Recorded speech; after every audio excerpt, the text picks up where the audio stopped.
Good morning guys, nandito na ako sa Malaysia. Welcome to my channel guys. Maraming salamat sa inyo dyan. Ayan, shout out guys ako mga members dyan. Shout out kay Belma Mix Vlog. Shout out kay Motsas Idea. Shout out kay Filipina Turkish.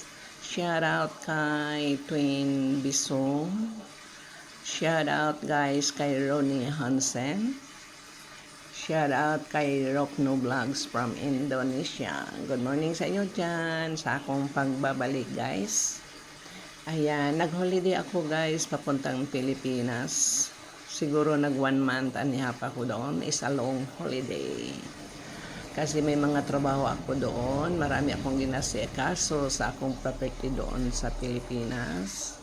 At ang problema doon sa Pilipinas guys, is ang water namin po super mahal na kayo ang tubig sa Pilipinas.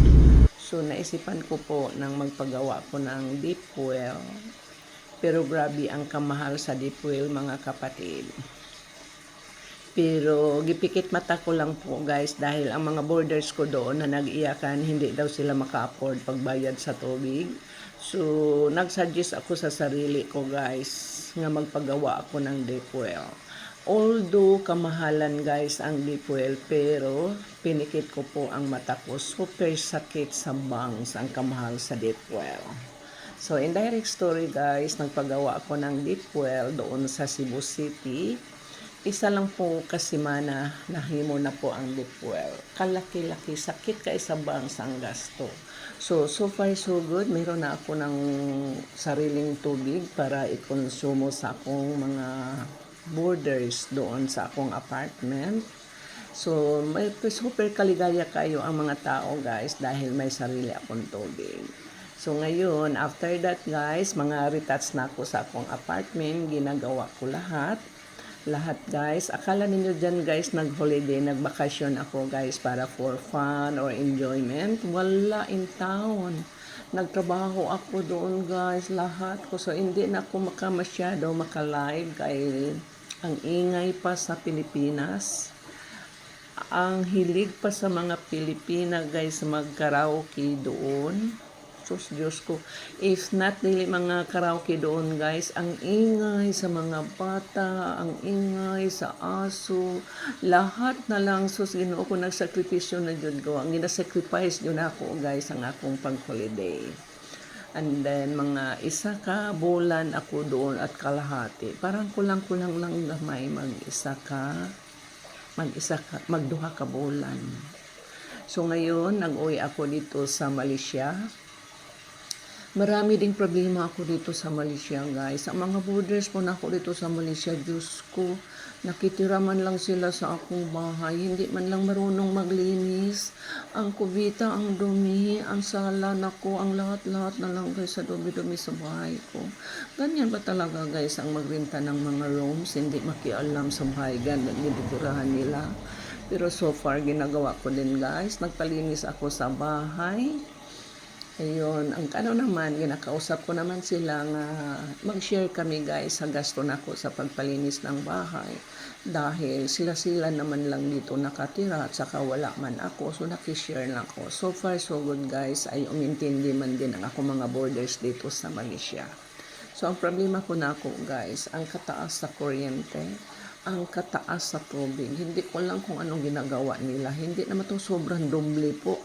Sobrang doble na po ang kuryente nila dito. Sobrang doble po ang tubig na ko dito. Ano ba tong life ko?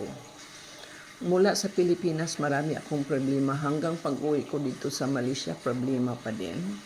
So, ang ginawa ko naman guys, so ngayon, posto ko nang mag-relax. Pagdating ko pa dyan guys, ang salakyan ko ay hindi mo under, hindi mo gana. Nasira, na-dry up ang iyang battery. So, nagtawag na naman ako ng mekaniko para ayusin ang salakyan ko. So far naayos na po ang salakyan ko guys. Gusto kong mag-relax. Gusto kong na ako'y peace of mind dahil na-trauma ako guys sa mga ginagawa ko sa Pilipinas. Tapos hanggang dito, ganun pa din ang mga gawa ko. Ang ginagawa ko guys, nag-stroll ako guys sa buong sa Kuala Lumpur City. Drive na lang akong drive, travel lang akong travel guys. Hindi ko alam kung saan ako nagpunta. Basta giikot ko lang ang sarili ko. magtingin-tingin dyan sa tabi-tabi. Drive lang ako guys hanggang saan na lang ako nagpunta. Hinanap ko yung maganda ng pagkain, gusto kong magkain ng masarap dyan, gusto na magpunta ako ng mga activities doon, parang iliwaliwa ko ang sarili ko. So ngayon nag-drive ako guys, tingnan nyo nakapunta ako guys sa tindahan ng mga cellphone, ay nag-auction sale sila po. So nakabili din ako ng isang cellphone at yung mga luma kong cellphone pinaayos ko din, libre lang po. Ang galing na po dito guys. So maligaya ako guys, nandito ako guys sa Malaysia ngayon.